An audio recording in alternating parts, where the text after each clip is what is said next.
Katie, welcome to the podcast. Hi, thank you so much. I'm looking forward to today. This will be fun. We had a chance to connect a few months ago. Shout out Dean Zhu, who did a wonderful job of promoting the Dean. Chad. Yeah, we love Dean. Dean is one of the early guys behind Compete. He was one of the creatives in the early days that really helped us get up and going with the brand. And it's really awesome. If he listens to this, he might. It's been really cool watching his own personal journey. And I mean, he's a completely, as we all should be, right? We grow, but he is a completely different person than when I first met him, God, 15 years ago. And it's just awesome. Yeah, it's awesome to see his heart for people and who he is. And so when he promoted that Lululemon at the Galleria was partnering up to do the workout, the Chad workout, for anybody listening, is a CrossFit Hero workout that's 1,000 box step ups weighted. It's a lot. It's a lot. But I saw Dean promoting it. I was like, I'm in town. I'm definitely not prepared for it, but if I can go see and hang out with Dean, it's a great cause. Let's go. Yes. So I showed up with my weight vest and we powered through it. But when I was there, I got a chance to meet Katie and got to meet her family and learn a little bit about this thing called Foster Fit, which amazes me. And so before we dive into that, and I want to hear more about that, tell us a little bit about you. Give us a snapshot of who you are, what you do on kind of the day-to-day basis, and then we'll start working our way toward Foster Fit. Yeah, no, absolutely. So that was one of my favorite events. When I became an ambassador, they said, what do you want to do? And this kind of ties into it all, but I said, I want to do this thing called Chad. And I know it sounds crazy, but my dream is I wanted to take and get foster kiddos to run their first mile this last year. And then I wanted to bring our community together and I wanted to step up. Obviously for Chad, but do it in a way that we hadn't yet. And I got Dean involved. I was like, Dean, will you do this too? Dean and I have a very, and it'll click in a minute. So Dean, if you do hear this, shout out. But we have a very similar story, but from the almost opposite perspective. And so his family has been instrumental in mine and really instrumental in how I work with Foster Fit. But my name is Katie Cook. I'm a mother of 4 boys. 2 of my boys we fostered and adopted, and 2 of them were surprises that came afterwards, but great additions to our family. I'm the VP of Foster Fit. So Foster Fit is a nonprofit. We match foster youth all the way up through kiddos who are aging out of the system with CrossFit gyms, and we actually provide those scholarships so they can be a part of that community. Okay, I was about to say, what did you do before Foster Fit? Great question. So I've always been athletic. I love anything. If I can compete, I do compete. I was a dual athlete, just smaller schools, but in college I was a dual athlete. I grew up playing sports my entire life. I loved being in the weight room as a kid. So it's just kind of a natural thing. I started running half marathons in high school. That was kind of like the leeway into all that. Professionally, I was in national marketing and then national sales. I worked on the sports side, my master's in sports management. So I worked for a couple of the front offices in our local professional sports teams. At one point I danced for the Rangers. So I have a very crazy background in terms of my work. I know. No, I laugh because as I look like LinkedIn, like we were in very similar spheres. I was a few years before. Yeah. So I was a few years before. So when I was finishing TCU and then into grad school, I had a smorgasbord of jobs because I was trying to work in a sports agency and they don't pay its commission. So I was like, I got to still pay the bills. Yeah. So I was Dallas Cowboys promotion team, radio promotion team, arena football team. Yeah. And so I look at like the FC Dallas and some of the stuff, and I'm like, I know we definitely ran around with some of the same people in our sphere because a lot of the people I worked with then stayed in sports and they're still in sports. Absolutely. And everybody starts in sales. Like in sports, it's like your ticket sales, sponsorship sales, or you're on the marketing side. So a little bit of both. Yeah. My first year, so master's in sports management, dual athlete, broke my hip in college, was not supposed to ever be able to walk again. I was a heptathlete, but my big specialties were high jump and shot put. You see me in real life, so you know I'm not the tallest, nor am I the largest. It's all around, right? All around. Yes. So that's why the hep is good, because you're like the master of none, but you're good at it. How did you start the hep? Like I remember even being like in high school, like track, nobody was doing outside of some of our guys that were sprinters that would do the 100s and the 400 meter relay or the 1600 meter relay, like heptathlon, decathlon, like that was never an option for us. How did you start that sport? It wasn't for us either. Truthfully, someone told me that they didn't think I could do it. I was a high school soccer player. I grew up playing club soccer. I went to soccer 5 or 6 days a week. I loved it. I was gold. That was the direction. And then my senior year, I was friends with a bunch of the football players, and someone was like, "I bet you can't lift that bar," and I was like, and so I went for it, and then they were all gonna go and to because what do boys do after they're done with their high school football careers? Why not go play on the track? Yep. And so I picked up a shot put, and the coach told me, he's like, if you can throw the ball that far, I'll let you on the team. And I was like, and I jokingly grabbed it in no form at all, and I hurled it.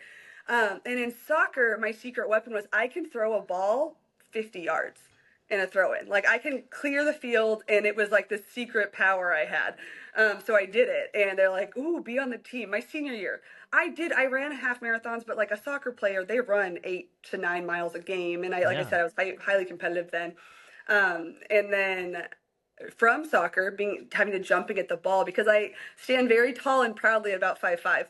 5'6" when I lie, but truthfully, and so I had hops, and so they were like, we're just gonna try you at every. I ended up getting the MVP that year for field, and then the college I was going to go play soccer for, they found out like you play track, and I was like, yeah, it was more stay in shape, but like it was really on a dare.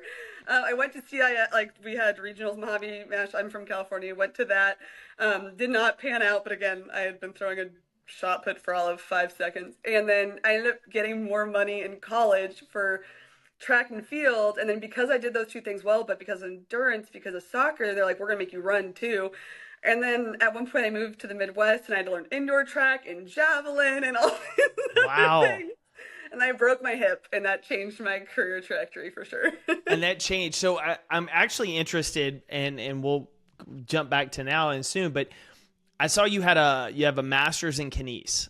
Yeah. And so did the broken hip essentially spur that of wanting from a physical recovery growth process? Did it spur that part of your journey? And were you thinking like, this is the route I'm going to go in before you eventually got into sales? No. It's a great question. So I got into sales, like I needed to, I'm one of seven, I know, I'm one of 8 kids. So I have 7 siblings, and, Middle, top, bottom, where are you? bottom, You're the but young. everyone assumes I'm the oldest. You're the But baby. they I mean, don't you know have me. the older personality. You're very, like, you ran the workout very coordinated. Like, this is how we're going to do it. I don't mean to, but it's a habit. I take over. Especially that one was mine. I kind of had to.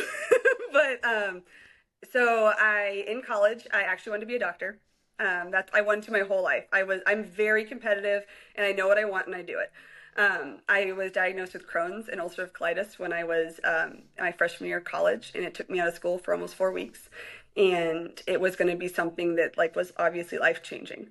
And when I found that out, it was a quick diagnosis afterwards of rheumatoid arthritis as well, which was everyone assumed would end any sort of physical career for me. But what I learned was that there was a good chance my immune system would be far too compromised to do things like clinical and all of those things. So it really shifted my perspective of like, oh, crap, what else do I do? I've always done everything, and I love that's been a blessing. I've had the opportunity to do so much. But I always knew I wanted to do this and help people. I wanted to make people physically well. And so actually the next thing was like, what else do I do well? And I coordinated well. So I was good at coordinating people. And sales I always took as coordinating. Like sales is just getting someone what they need. Yep. And that's truly, I believe that in every spectrum. I started in retail when I was I was 18, and they needed clothes, and I got them what they needed. And I loved it. I'm definitely the person that lives off the high, which is why sports sales is maybe a little dangerous for me. And then I graduated with my degree, got a dual degree in business and comm, and with an emphasis in sports marketing. But I was also coming off of some student debt because I no longer was a scholar athlete anymore. Yep. And so I was like, what do I want to do next? And it made sense for me as opposed to floundering of like, what else am I interested in? And I can do that while I'm working and maybe defer some loans. And so kinesiology was just something I always loved. Like I said, I grew up playing sports. I was such a tomboy as a kid. I found myself in a weight room and found confidence in a weight room in high school. And I was like, well, it makes sense for my personality. My real track of reference too is I was now at that point had an internship with ESPN, had an internship with FC Dallas, was working in FC Dallas in their front office. I had just been promoted to manager of our sales team. And so like it's going to sound very like uplifting of myself. That's not what I mean it to be, but I always saw the point of taking sales and making it better for everyone. So Yeah. at the time I had met the marketing director for the Air Force, and they wanted to do a swear-in, and they couldn't get the partnership settled, and partnership marketing wasn't doing it, no offense to them, and they weren't doing it, and they wanted the first MLS swear-in. So I converted ticket sales into an Army or an Air Force swear-in, the first ever in MLS history, and I think I was 21. But it was just, they needed it. They weren't offering it. I'm a big supporter of our military too, and I was like, we got to make this happen. And so like those things just always happen. So kinesiology was just, I was interested in it. I was a decent enough student that I knew that I could do both. But then sounds like you and I are on the same wavelength. I was like, that you get paid no dollars. It is a rough. Bless some of the people that I know that are still in it. There's a girl I knew from East Texas. Really? Right out of college, started on the sponsorship sales side with a local franchise. Still does it to this day. Crushes it on suite sales and tickets and all that. But yeah, most people have moved, and then they move cities, and it's kind of like coaching, right? You have to move. You got to move cities to do it. Started FC Dallas, but then you're going to go to the Stars. While I was doing that, I was dancing at the Rangers as well. So I had those two jobs, and then I was also in beverage sale. So I just didn't sleep, but each of them so shaped one another. So like they gave me a better opportunity. You probably know this, but I was the only person who was even like a female on our team at the time up in FC Dallas, and young enough to be kind of naive in a lot of what I was doing, and really had to like, grow some nails, grow some teeth, but also like learn to work and use it again as like a superpower as opposed to being something that diminished. And that I was never a dancer. Obviously I was not a college dancer. I played sports, but someone told me I couldn't do it. And my little sister was a collegiate dancer. So I convinced her to teach me the choreography one week, and I rocked it. Now, if you ask me to dance today, I will embarrass my full children. But like when it came to choreography, and because someone said I couldn't, I was like, we're doing it. Love it. Oh my gosh. Okay, so flash forward a little bit. Let's kind of talk on personal side. You said y'all fostered two children. Two of your four children were fostered. That introduced you to the foster system. And what I know, and I'm more ignorant on that process, from a human standpoint, we have 4 rescue dogs. I know how the foster system works for animals. But I'm interested as well. What led y'all down that path to begin with of fostering? And I say this incredibly selfishly, and this sounds poor. Like, I would struggle emotionally fostering a dog. I've told people, like, we rescue, like my friends that foster, because I get connected and attached. And even if the dog's going to a better home, I'm like, no, we're bonded now. And so from a human standpoint, I just think that even amplifies that. And so I'm curious what made y'all choose kind of going down the foster path and getting introduced to that world that maybe a lot of us on the outside don't really know what that's like. Absolutely.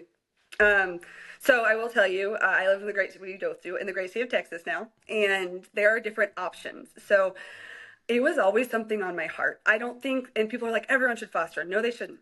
And if someone's listening that's like, I feel like I'm supposed to because someone said I should. No, you shouldn't. It's not for everyone. Everyone should support kiddos in the system, right? Like there's not a single kid that enters a system that's like, I really want to be here. None. But all of us can support them. So for us, I really felt called to adopt, actually. And it was something my second date with my husband before, like, wasn't even necessarily looking for anything serious, but was at the point in my life where I was like, hey, just to be clear, adoption is in my future. If it's not in yours, like, I don't want to waste your time. And Crapper, get off the pot. Second date. Let's go. He's still here. I can tell you I've never told another man that. I don't know what I was thinking, ever. So I guess one and done, girls, if you need a special hook 'em, apparently that's the line. No, it works apparently. Like 1 for 100% of the time will get you a man.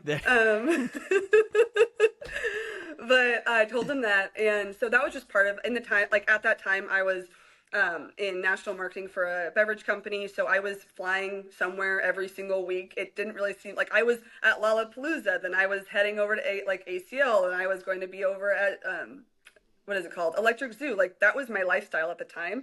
My husband's a nurse, and so he was an ER nurse and also crazy schedule. But we just kept like we're very faithful people, and so that was a huge part of our decision later. Was like, hey God, whatever the doors, like whatever adoption looks like for you, for us, like just close those doors that aren't meant to be open, and just really make it apparent.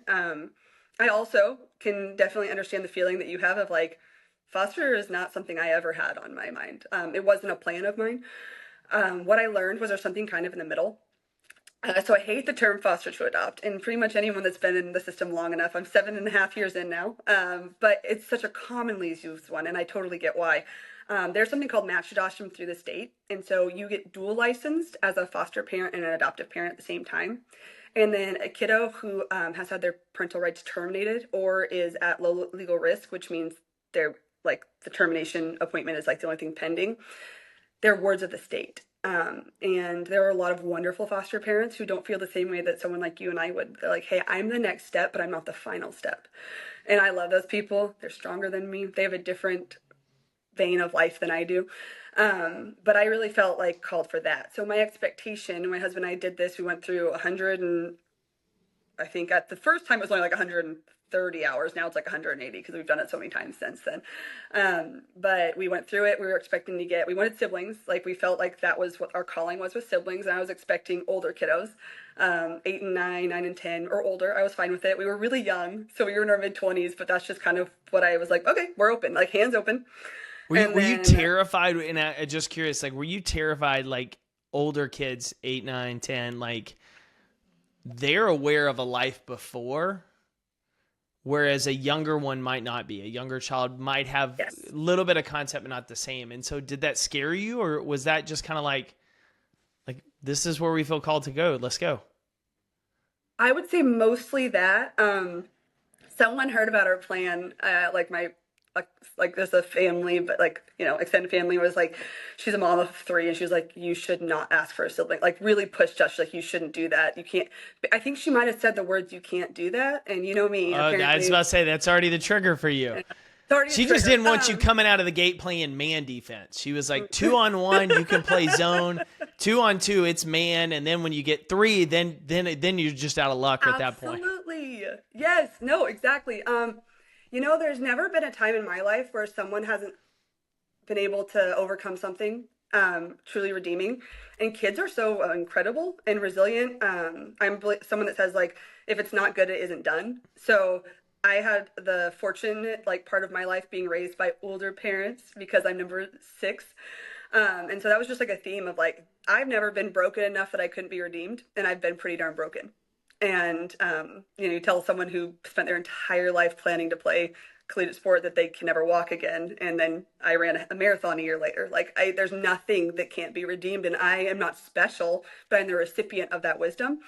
And so older kiddos, actually, we really want to adopt again, but we're going to do it the right way, like when my kids are a bit older, because they deserve a really stable home, because that's not where they came from.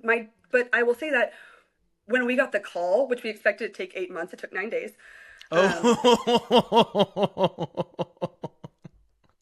I expected 18 months, and then less than a week and a half later. Time. I got a stack of books to read. I'm good. Surprise. I was headed to Coachella, and I got a call that was like, hey, you're going to, like, we found, no, in the exact line where I was sitting outside, and I'm going to be honest, it was after, I was work from home before everyone else was work from home. Yeah. But my husband runs outside, I'm in the backyard because we have dogs too, and he's like, hey, they found our boys. And when I say that I think I was eating dirt from how quickly my jaw dropped to the ground, I was like, no, it's going to be like a year and a half, minimum, like that. He's like, no, they found our boys. And I actually had a sense that we were going to have boys. I told that, I was like, we're going to have brothers. I don't know why. We were happy that they had heartbeats, but I thought that they were going to be boys. And I was like, okay, like, we got to, because we were doing match adoption. So what that meant was that we were going to meet them. There were going to be a couple of steps, but really, that's your kid. Like, there's not the other side of it. And what you said earlier, traditional foster care, I understand that side of things, but kind of like what you're saying, these are my first kids, and I wanted to keep them. And so I expected them to be older, because that's what you commit to if you do match adoption through the foster system. They're older kiddos. they told me this. It is a tiny, and my sons now are 9 and 10, and they were 2 and 3. And it was not a clean path. It was an awful, awful road to get there. And I got pregnant before we ended up finalizing our adoption. So I became a mother of 3 in less than a year. Um, yeah, no, see, the judgment on your face is real, but that was part of our story. I mean, and it's not even like a judgment. It's No, just I know, I'm thinking through, joking. like, I'm joking. what would I do in that moment? Like, Yeah. because it not only is it, hey, we have the expectation, like when we get matched, like it's going to be 8 months. Like we have time, right? We have time before we have to do this. 18 And then all of a months. sudden, 18 months. 18 months, so a year and a half, like we got plenty of time. Plenty of It's not even as time. if I was pregnant, right? I got 9 months. Like, we got more. To all of a sudden it's now. Yeah. To then, oh, by the way, they're younger than you anticipated. A lot younger. And didn't you just say, and you found out you were pregnant? And I found out I was pregnant, and I had to keep the pregnant secret because at the time, it's just there's a lot of nuances in the time. Like the position for the court was that because we were young, like, oh, if I was to become pregnant, I wouldn't want my sons anymore. And anyone, and I'm not downplaying. Yeah. When I say this, please understand the comparison is not that my children are animals. I'm not saying that, but like, even you understand if someone did that to you. We have 2 rescue dogs. I love them. They've been with us for 12 and 13 years. But for someone to assume that I would love my sons less because, like, and it was hard for me because now I advocate, right? I advocate for for bio parents, for foster kiddos, for foster parents, all the same. I'm a big I love bio families as well. They're not part of our family, but I love them in general. I work with them all the time with Foster Fit, and it has really healed my heart in a lot of ways. But so I had to be 6.5 months pregnant with no one finding out, which is hard when you're also competing in CrossFit and doing jobs that require you to be front facing a lot and going in and flying. I had morning sickness every single day, but I was on a plane every single week for a different sales meeting. It was a wild It's a wild season. So one thing I'm curious about, and I imagine your faith was a big piece of it, but I'm curious as well, how did you and your husband manage the stress of that? That's a great because question. that, Working out. just from a life standpoint, that sounds stressful. Factor in an ER nurse and you're traveling every week. Yes. So that was hard to navigate. Luckily for the first 6 months of like them living with us, and like being home, we got to navigate that as just a family of 4. And so my husband's schedule is a little crazy, but it became a little more consistent, and we both had really strong jobs and utilized those times wisely. But yes, it was incredibly stressful in the sense that like it's having the thing you love the most in the whole world and someone else having a metric system of grading you, but you don't get to know the score ever. You just always feel like you're messing up. Yeah. And then on top of that, we actually did infertility treatments because it was recommended it wasn't something we wanted to adopt, but it was recommended to help with the adoption process to move because we were young in our mid-20s. And so they said, hey, if you want to have biological children, we suggest you do it. So we're like, okay, I guess, like, that's not whatever. And then I ended up finding out that I went as far as I could before I was going to be IVF and things. And I was like, I don't even want to do this. So let's just move on. So then to be finding out Christmas night of that year, of course, and from a God standpoint, like, let me just tell you, the year before I told God, I'm going to be a mom by next Christmas. I know that's what you have for me. I'm going to be a mom by next Christmas. Yes, you are. He gave me my sons in March. I found out my 3rd son Christmas night. And so don't test him. Don't. That's right. That's right. He'll teach you.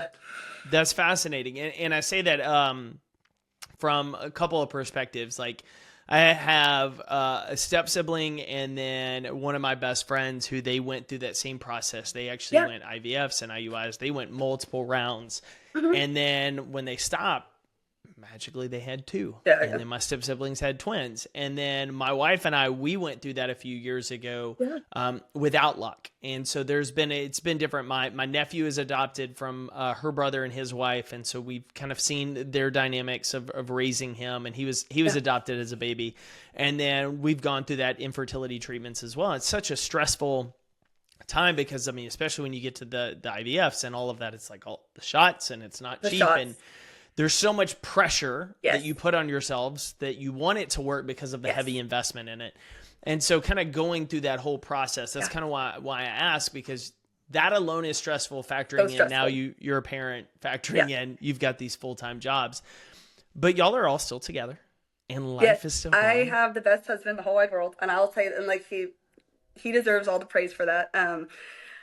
And like to your point, hey, I'm proud of you because people don't talk about their Oh, journeys, they and don't. the failed part is hard, especially for someone much probably like you. Like I competed my whole life at the highest, and it had always been you work harder than everyone else, and you will succeed.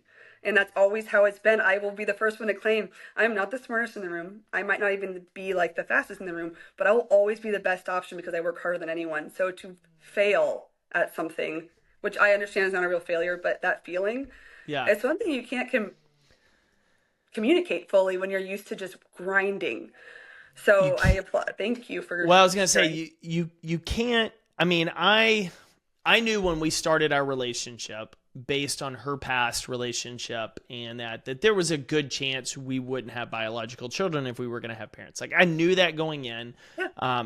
fully prepared for that, knew all of that. So going through this process, like I'm an optimistic guy. Hey, it's going to work. Like we'll figure it out, but I'm not putting my worth and confidence on my own Absolutely. personal side on whether it happens. Cause I don't control outcomes. Yeah. I do know it's very different though. And so I ask, especially from your perspective, from the female perspective, because Yes. there is so much to being a mom and being and having to carry a child and Yeah. that feeling of less than, that it doesn't matter what I say, that's still an internal story and dialogue because of society and everything else. And so it's a really, people that don't know that situation, it's really tough. And so I say that from the perspective of one, give grace to those, but two, the hardest things that people hear going through that or having gone through that even now is like, hey, when are you having kids? I know. And you always get, and you get asked that. Oh, you do. And I have friends who, I mean, God bless them now. Like I just, with strangers, I'm like, we're just at a stage, we're traveling, doing whatever, not worry Yeah. about it. But for like friends that are closer, like they ask in a very, hey, what's the latest? Like, do you guys want to do something? Like, they're not asking like, hey, you're early 40s. When are you going to have kids? Like, when are you going to follow the script? And so it's a very different dynamic. And so that a little bit of a side tangent, but there's so much that isn't talked about in that vein from the male perspective, from the female perspective. And it's a very stressful season. It is. And creates more, I would say, conflict between individuals, if not handled correctly, between couples because of the outside pressures. Not just what goes on, Darren, but it's, hey, when are you going to have kids? And then it's like, well, should you have kids? And how do you handle this? And do we want to adopt? And well, if you don't want to adopt now, but we want to do this, like, how do we handle that? So there's a whole lot of things that go into it. And so I just commend y'all for not only navigating that, but navigating with all these other responsibilities you've added to your plate. You know, um, it's a weird dynamic. Exactly what you're saying is just so different because after that too, and we're like, hey, we're like full steam ahead on adoption. Some people be like, don't give up, and that was hard because I'd never give up on single thing in my life, but like that was never even my original intent. Like I love my younger two are they're biologically came to us through but like any real normal biological means. I love them so much, but I certainly don't love them more than my first two. And nor do I love them differently. People always ask like it's a different love, right? I'm like, no. But it was so hard hearing don't give up. Because I think people had a misunderstanding and I think they still do, of like a mother's or a father's love as well, a parent's love for a child, and just that it was never like the second choice. And so because we went through infertility, even though that wasn't the plan, we still get asked like, yeah, but then you decided like almost like a sorry. I'm like, oh man, if you knew I don't know if you saw, but like my oldest, he just ran his first half marathon. Yeah. Oh no, I heard about that while we were at the challenge, and I was like, that kid can smoke me. Like, But like things like that where like he was counted out. Like there's so many. For reference, I was his seventh placement. My husband and I were his seventh placement, and he was three. He's spectacular. He's the best human, but he's like a living example of exactly what you're talking about. Like, yes, it was so stressful. Also, my kids, how scared were they of me? Like, I was my son's seventh placement. His little brother, my second child, I was his fourth placement. He was two.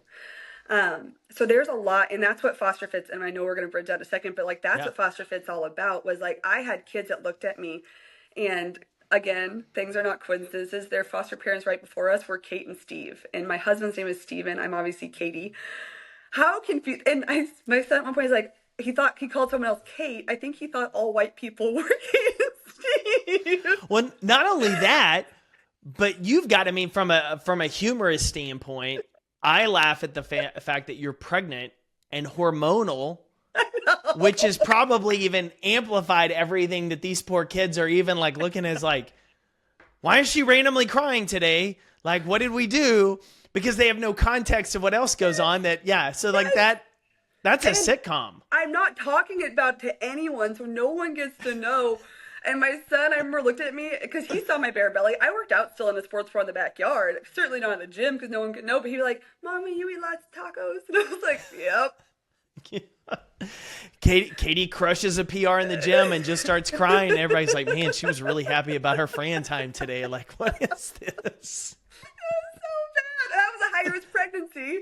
And so like and then no one could know. I also immediately popped. So I'm so stressed out. No one can find out. We have monthly visits. My kids are from a different city in a dangerous situation.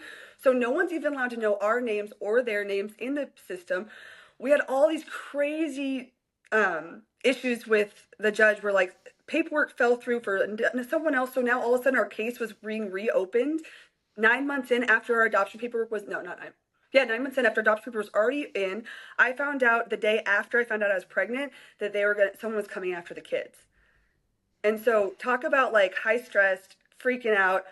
At this point, I think I'm 6 weeks pregnant, working a full-time job in sales. So of course I'm always looking for the black because I love to win. With a husband who's in the ER, like all the things at once. And it was just grace. And I will tell you, like, it's my biggest, when people give me like, why CrossFit, it'll 100% be the reason I tell someone why CrossFit. Like every time I'm like, not only the community, which is great. Yes, I love it. I also get that at church though, but like, you get to compete and leave it out there every day. Like I have done more work on even a Fran.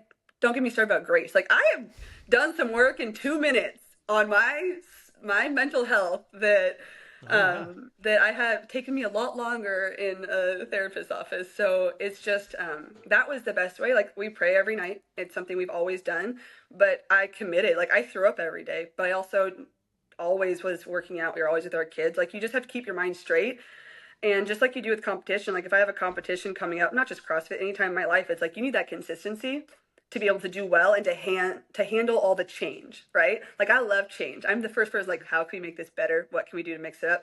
But that's because I have all that consistency behind it, the practice that I've done to make those things so that when the outside things that I can't control come in, I'm stable, I'm ready. And I'm frankly so much stronger because of it. Yeah, and I think it's helpful for people listening as we talk about that because I know a lot of our listeners CrossFitted some former. My body broke down a lot from being too competitive at it at times. That you talking about going through while you're pregnant is helpful because there are seasons, right? Your workouts at 6 months pregnant were very different than your first month, and so but you were consistent. Yes. And even though weight scaled or movements changed, there's no different than when we did Chad. Some people modified the boxes. Some people did different, like modified the weight. It's how do you stay consistent and make those deposits? Because you need to make those deposits over the long run. That's just something that because I travel a lot now. Yes. That's something I always have to remind myself is like, man, I'm at a dumpy hotel. It's got 2 treadmills. One's broke and there's 1 pair of dumbbells that are a 10. Like this is not a good workout, but can I get on there and run a mile or 2 and do some burpees and push-ups and make a deposit? And it's not the best, but it's something. And it's a deposit. Yeah, it's all about that deposit. Okay. Yes. I want to hear how you found out about Foster Fit. Like how did the organization come about? Because I've seen what I've always been fascinated by and still love to support is even though I essentially left the CrossFit gym I was at in 15, 16, because I moved north. I moved literally from North Dallas, where I was going to a gym in Addison, to Frisco, or to the Colony. There wasn't really one right by me. And so I joined a gym that was ex-CrossFitters. So we still do WODs. We still had community, but just different. but I've been really supportive of aspects of the community. And as you're listening to this, it's been under fire the last year, from everything Glassman says to the CrossFit Games to you name Everything. it. But the core methodology and people behind a lot of the stuff is helpful. And even the one of the groups that I supported for a handful of years is the and I'm going to even butcher their name, even though I sent them money every month, is the Keela Foundation. Or Keela, that does the fun run, because I saw it's like, oh, they provide CrossFit for youth as intervention in Hawaii, where there's a lot of drugs and other issues, and they do a really cool run through the jungle. And so I was like, I'll support, if you're getting kids in shape, I will support that. And so that's always been on my radar of, let me put money, because I believe in youth sports and youth fitness when most of our culture does not anymore, or they go crazy with youth sports, right? And so how do I support people doing that work, because that's their calling? And then we go Chad, and I don't know a whole lot about you or Foster Fit or anything until I'm there. And Dean's telling me a little bit about it, and then we talk, and then I look it up, and I'm like, I got to get you on the podcast, because like this is the stuff that I just love seeing. And so tell us about Foster Fit, because I think we have a lot of people listening at one would love to support it, because it's going to be up their alley too, but they also can help spread the word. Absolutely. And I will tell you, just what you said with CrossFit, yes, it's been under fire, but right, like things are made of the sum parts of their whole. So you have to remember the whole, and that there are so many great things. And so one of my consistencies throughout all of that was that I had a consistent community. But until you're in the foster care system and realize like, oh, this kid has no idea. Like, they have no idea what you and I take for granted of walking in and being like, I'm thirsty, I can go get a glass of water. Or like, I'm tired, I have a bed I can lay down on. Like, they don't have it. I'm sick, someone can go get me like anything, medicine, whatever I need. That's just not part of their world. And so when you take away those basic things and be like, okay, what would I do without that? Like, without knowing if those are ever going to be available, but even to know that those are available. Well, I'll start with like CrossFit was instrumental in my life in that. So yes, we were fostering for the beginning. So a foster parent, my box owner, my coach, Sophia, she's still there, and we adore her.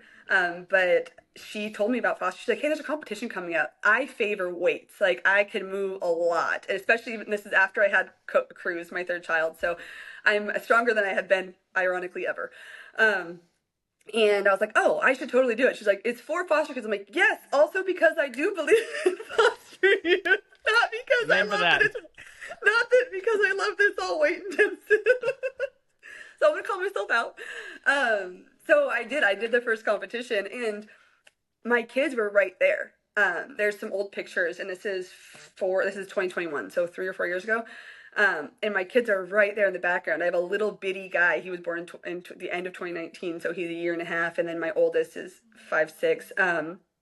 And I got second place, and it was like a nationwide. And so it was so cool. And I was so grateful. But I was like, they reached out like, hey, well, you had kids a lot. Are you a mom? I was like, I am. I was actually a foster mom, and explaining kind of like what I was doing with them. And they said, you should come and talk to the board and get to meet him. We have our founder, Justin, and he was just really helpful. He was an adoptee, and so he had a very different perspective of me.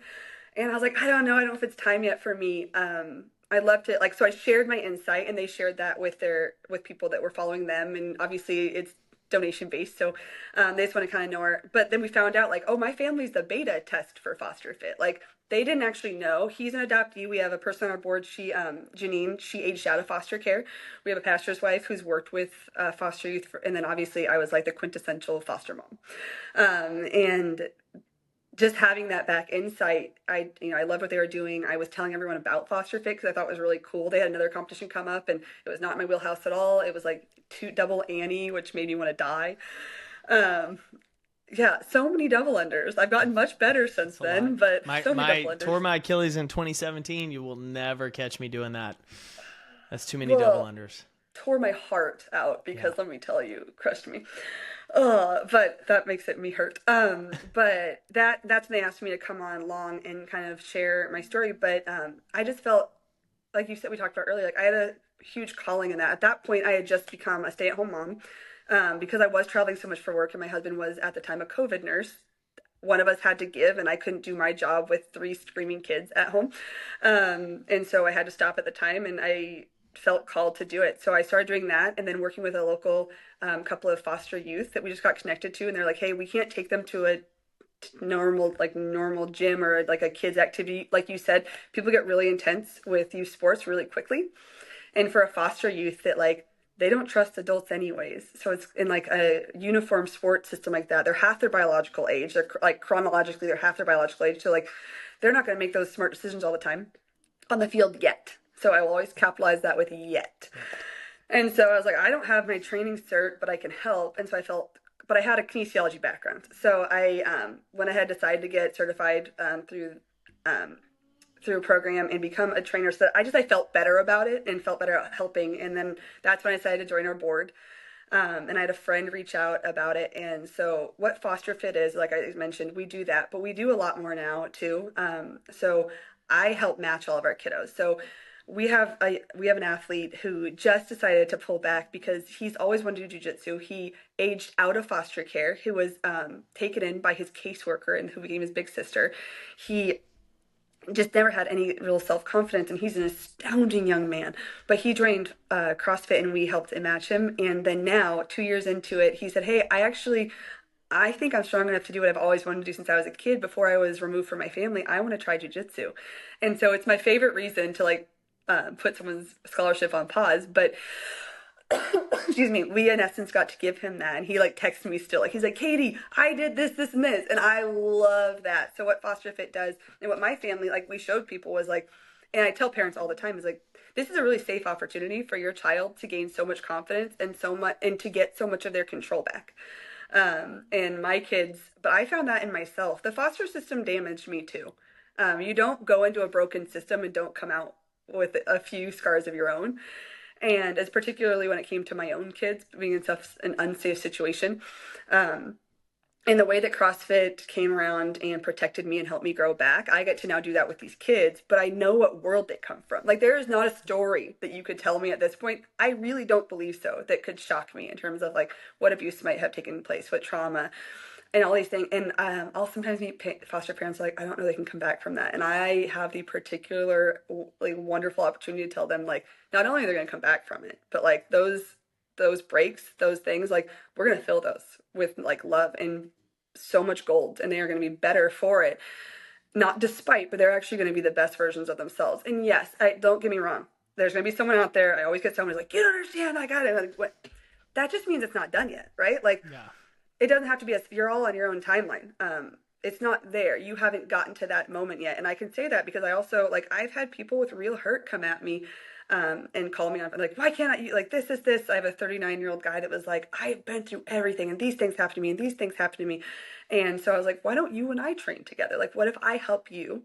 He's like, what could you teach me? I was like, well, I know I can outlift you. So what if I teach you so you can try? And those things. And then, like, sure enough, they are able to find and have enough confidence to go in their own community. And that's why I do it. That's kind of how I got involved with Lululemon with Foster Fit. So it expanded, and Lululemon said, like, I got to meet with some of their team here in Dallas, and they said, hey, would you want to put on an event for foster youth? Absolutely, I would. I work with a lot of our local foster agencies, but we have a ton of group homes. I don't know if you know that, for teens and kiddos aging out. And I was like, oh, go ahead. I was gonna ask you real quick because we've talked about it a few times. Paint some context when we talk about kids aging out, and I was unaware of the numbers, especially in DFW, until our pastor mentioned it recently. Yes. At Hope Fellowship in Frisco, because they're helping support the building of a house for some of those kids aging out in Frisco. And that's just Frisco. So talk to us a little bit about kind of that aging out, what that means, because some people might be like, okay, they're 17, 18, cool, they're adult, they're on their own, but it's kind of like, here's a bag of your stuff, good luck. Yeah, more than half of them end up homeless immediately. Girls, more than 65% of girls aging out of foster care will be pregnant by the time they're 19. And then the cycle starts all over. My family's a product of that. And most families I know in the system are a product of that. I will tell you, I have personally gotten the opportunity to, one of our Foster Fit athletes is a mom. She's 21, going to nursing school, and she has 2 kids. And she's one of our Foster Fit athletes. So her story is oh man, we have hundreds of thousands of kids aging out. We actually did a foster fit. Every year we do a competition. We're actually going to start doing a couple like quarterly competitions, but last year, um, and we did a movement for every minute or second on the minute for every youth aging out. Like you have 8 kids aging out every day. You have of each state aging out typically of each state, and they age out to nothing because most of them don't know they have resources. It's not like here's a binder, here you go. It's hundreds of thousands of a year kids walking out with what you said. I mean, yeah, they got a really nice duffel bag from the organization on their, but then they have nowhere to bring it. They Well, don't and they know that probably these some of them probably have kids, gone through multiple homes, so many there's homes no trust in anybody actually at helping all. them or could help them, and so that just compounds the situation. And they don't know they have insurance, so Yep. they don't know that they have it because no one taught them how to do it. They certainly didn't get it to school because no one checked their grade. And I will, but you said, circle back. People try so hard. Organizations try so hard here in DFW and then nationwide. I work with mostly now. That's not how Foster Fit started at all. It was like helping a foster parent get into a gym. Now I work with mostly um, homes, and they're called like treatment centers for kiddos in the system. And that boy I talked about, he aged out at 17. He wasn't even 18 yet, but he had been there for 2 years, and that's kind of the stint in CPS's world that you need to move on. And so he had nowhere to go. And those older teen homes too, especially, they can't have more than 5 because our laws now limit like group homes in that capacity. So kids age out, and statistically, if they don't get intervention, they are much more likely to go to jail, to be pregnant, or both than they are to find an actual stable job that will last more than Man, 3 years. that's And wild. nowhere. And they have so I will say we have so many resources, but the bridge to get, and all these great parents or people that wanted to adopt, but if they adopt them, they shut their home down to being a foster home. And as much as they want to save the one kid, which you and I and most people be like, save the one kid, what about the legacy of the next 50 that need to come through that person's home just to be safe? Because the truth is, if they don't have enough homes, these kids are living in hotel rooms. And Yeah. that's true of our nation, but that's true of our city. So it's just a huge part of my heart is like, hey, if like so locally, I will go and meet these kids and take them to class, or I invite them in. And like I said, I want to give huge props to Lululemon because people would say like, oh, like what are they going to do? These kids don't know what Lululemon is, and that's fine. But that's not why Lululemon did it. They brought them in and they let us have. I mean, I've probably thrown 9 or 10 events and workouts. Like you saw, I do other ones. I do EMOMs and everything else to introduce them. I bring in equipment, but they are like giving these kids, and they get to go like on a shopping spree and pick things out. This last time, right before Chad, we did the world's funnest mile, which was a take on the world's hardest mile at Katy Trail, and we had. There's a picture on our thing. We had tons of teens, and they ran their first ever mile. Not like just running. They completed the first mile of their life. It was one girl's 18th birthday. She had just come out of a treatment center the day before, and she said, "This is the best birthday of my entire life." She did it in Crocs, and Love it. I love it. I can't say her name, but I think of her almost every day. So that for me, I've lost some kids. My husband and I were hoping to adopt a couple years ago, an older girl, and we lost her. And um, those are like, these things are the reasons I keep doing it. And the reasons I love these kids so much. And to your point, you're like, yeah, that broke me. But the best part about being broken is it always heals back stronger. Love that. And it was around the same time I got an ankle reconstruction 2 years ago with it, and I was slowed down in a way that usually I would have really leaned into fitness to deal with some of the pain. I don't punish my body, but it's a good way to get my mind from reeling. And instead, I really had to sit in it and like, what do I want to do with Foster Fit? What do I do with these kids? And that's when I really got serious about all of this stuff because I can't save everyone, and I can't fix someone's life with a burpee, but if I can help them see their worth in a workout, and if that can help change, and now I've sat here long enough in this position and as the VP and the matching coordinator to see the fruit of that, it's what keeps me going. And my own kids, like we talked about, like you saw my 9-year-old, everyone counted him out. He's 10 now. But my second son, same thing. People count kids out all the time. They can't do it. They can't do it. Watch them. These kids too, like I've had kids in our program who did go to juvenile detention centers and or who almost went to jail or are in jail. We have a kiddo in Ohio that he wears an ankle bracelet to CrossFit. You're just not your past. And I think we need more people to believe in that and that they're worth competing for, because everyone's competing for someone's attention, truthfully. And so this is exactly what I'm competing for now, is like, I will fight for them. I will work for them to do this. And it helps that I do it too. And like when I have moms and foster moms, I started in our program, I got it approved through our board that we have a buddy pass. So for parents that want to get connected to their foster youth, because we have a lot of teens. So if you can think of my 3-year-old had 7 placements, imagine what some of these 14-year-olds are dealing with. Yeah. And they have all the treatments, all the therapies, all the school aid, everything. When does this parent have enough time to bond with them? And it doesn't feel like another therapy session. So what we do at Foster Fit is we'll actually give them a buddy pass, and they can have a membership, but it's contingent on that foster youth showing up. So they can't just like use it to lost steam. Like, this is for you guys to get together, even if you're not in the same class. And ironically, it's like the best part is like I've gotten stronger every year, and doing it for 10 years. I was a dual athlete, but I beat my deadlift PR this year. Those are things, and I get to share that with them, and that's the best part. So like, well, how do you have time? I was like, I have as much time as you do. I have 4 kids. I now homeschool my 4 kids with 3 jobs, and I'm a trainer. I was like, I have as much time as you do. But this is what my son and I did. He wanted to do the half marathon. The ironic part is when he first came to our house, he could not walk 2 houses away without completely losing it. Like, he was like, oh, and we have video, and someday, graduation, maybe when he goes to the Olympics, we'll go ahead and show it to everyone. That's right. That's right. Well, and I love what you said there of, people can listen to this and you can do what's common, which is be the cynic of, I can't save everyone.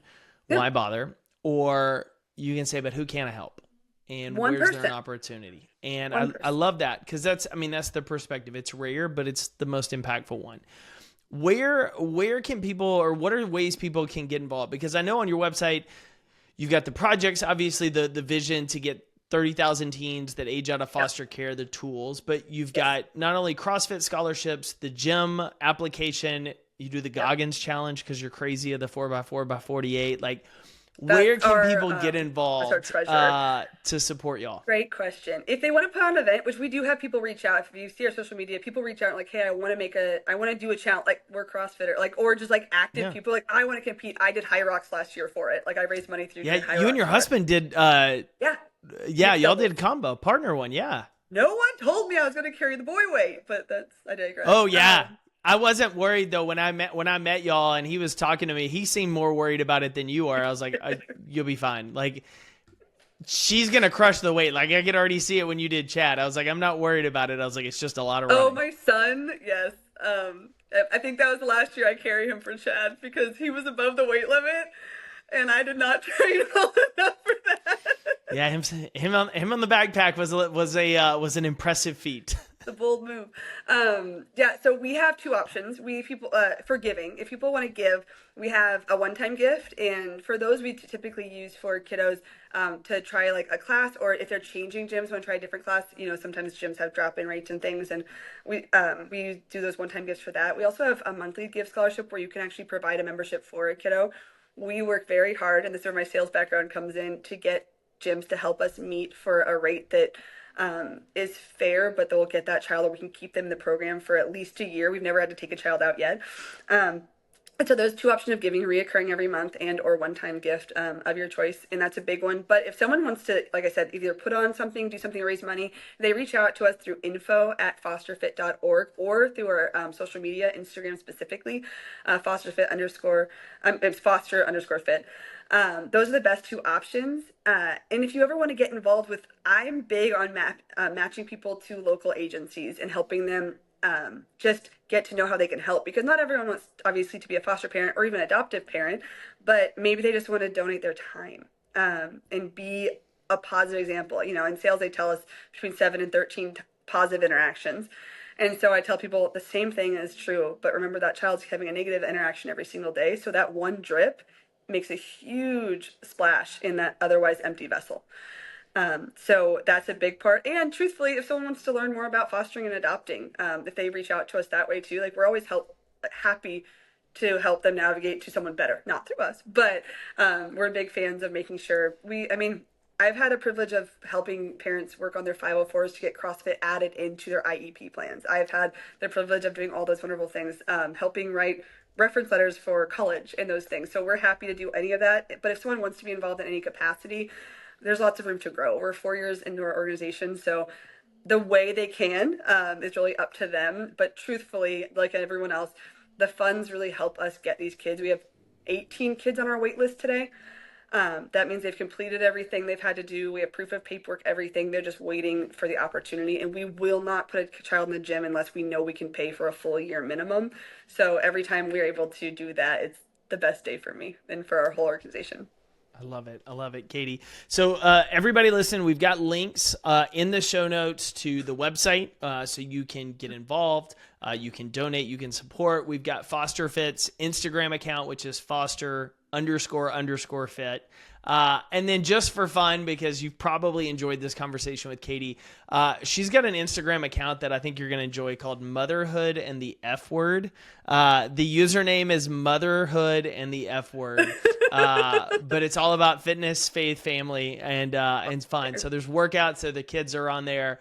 If you're a parent, if you're working out with your kids, if you want to spend more time there, I would highly, highly encourage that account. I was like laughing out loud when I saw it as we were getting ready. I was like, Mother and the F Word. And then you go to the account and you're like, oh, this is pretty funny.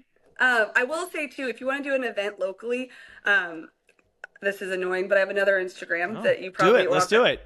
So Katie Erin, Katie KatieErigHN. I am a Lululemon ambassador, so I put on a ton of events for moms, for kids, for foster youth, and almost all of that locally, because it's locally based, runs through that. So like Chad, like that really started on that account and spread. And we do them all the time. So if you're looking to get more involved with local events, and maybe you're not a foster parent, but guys, I'm first and foremost a mom. And so I want as many people who want to get involved with their kid learning the joy of functional fitness and the joy of just taking care of their body and to do hard things. I'm the first one to say, like, I don't care what you do, but you better learn you can do hard things. So if you want to come to those events, they're going to mostly be on there, and I'd love to have you guys. Love it. Love it. Katie, thank you so much for coming on the show this week. It's been my pleasure. Thank you so much, and I will be praying for your family. Thank you.